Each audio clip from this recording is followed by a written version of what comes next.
You go to schools in America and you see teachers who really are trying to break through to a child, and the kid is just unavailable because they are so under siege by their life. We know what it takes to educate a child and help them succeed, and yet we repeatedly fail to do that and fail these children. A kid without support, like when they wake up, they'll just feel like no one cares about them. Most kids are scared. It's like gang violence, so it's just hectic, it's just too much. It's an embarrassment. We need to step back and look at our priorities. We have so many children struggling. I think that our country should be ashamed of the fact that so few people are taking a stand to change that. These are kids that want to have a brighter, better future. They're looking to adults in their lives to stand up for them. What we're suffering from is lack of confidence and imagination around what is possible. The belief that, in fact, we can solve these problems. The Enda McConnell Clark Foundation is focused on investing in what works. We have a team here looking to find organizations that have proven results for the most disadvantaged kids in this country. Use what works, not what feels good, not what looks good, not what sells. Use what works. Reading notebook. The American dream is about eliminating those correlations about how you were born and making it about what you can actually achieve.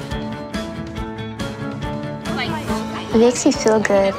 Someone is watching over us and make sure we're on the right path.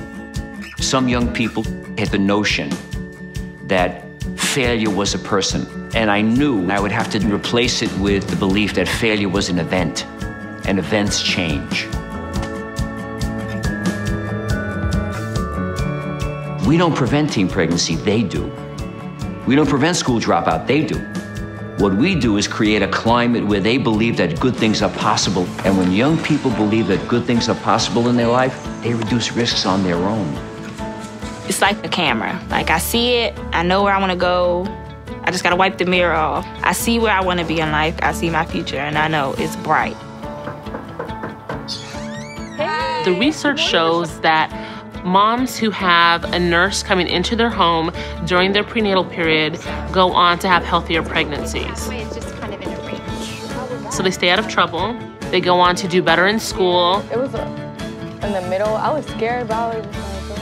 And moms go on to have less subsequent unplanned pregnancies. I was involved in the foster care system, and my mother was an addict, and my father was incarcerated for over 20 years.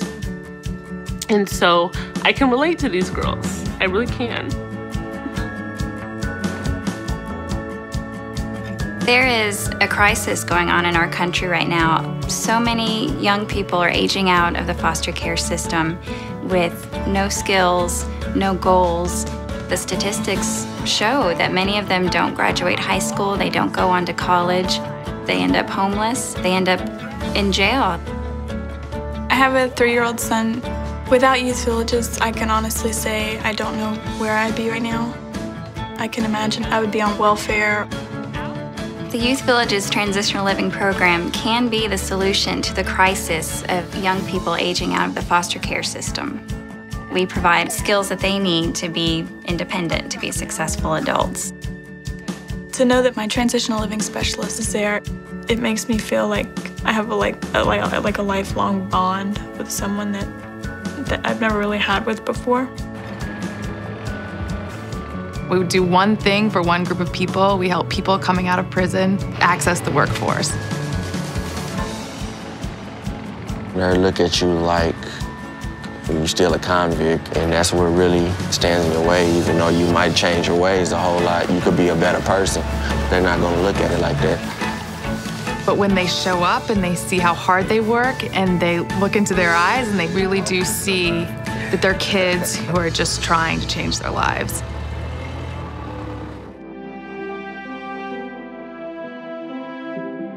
I think we've got to go and figure out how we now save a generation of children in this nation.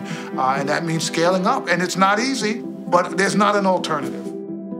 The challenge is investing in a much bigger way and helping these solutions grow to reach significantly larger numbers of kids. That's how I think change happens. You pick models that work, that can scale, that are having a specific impact, and you try to add them up, if you will, and then really exciting things can start to happen. We don't have enough resources to solve the kinds of problems that we're talking about, so we have to be able to partner with others. These nonprofits, the need to go to scale, they need capital resources to do it. I think that is the anchor of our relationship with Ed McConnell Clark, to try to invest and expand programs that are effective in serving young children and families. Everybody likes to be part of a winning formula. Clark alone is not going to provide exactly how much growth capital we need, but they help to pool that amount across multiple investors. It's a powerful statement for a different way of funding. It works. If the population of kids was a 14,000-foot mountain, we were probably at 100 feet. We were probably looking to go to 200 or 300 feet. The Clark Foundation was looking to take you to 14,000 feet. At the end of the day, that's what you want, the best results possible for the citizens that you're trying to serve. Before, I didn't really have confidence in myself. I didn't believe in myself. And then I got more encouragement, and I started believing in myself. Why does it matter? Every day we see that, in fact, kids' lives are being saved. When you start to see that you can save thousands of kids' lives, and then tens and 20s of thousands of kids' lives, it just renews constantly your sense of what's possible. I have a lot of plans for the future.